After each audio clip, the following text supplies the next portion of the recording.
తిరుమలలో మరోసారి మహాపచారం. పరమ పవిత్రమైన శ్రీవారి పాదాల చెంత మెట్ల మార్గంలో మాంసాహార భోజనం తింటున్న టీటీడీ సిబ్బంది. ఏంటి ఈ అపచార పనులు అని ప్రశ్నించిన శ్రీవారి భక్తులను బెదిరించిన టీటీడీ సిబ్బంది.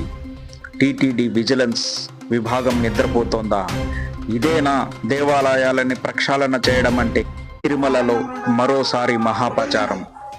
పరమ పవిత్రమైన శ్రీవారి పాదాల చెంత మెట్ల మార్గంలో మాంసాహార భోజనం తింటున్న టీటీడీ సిబ్బంది.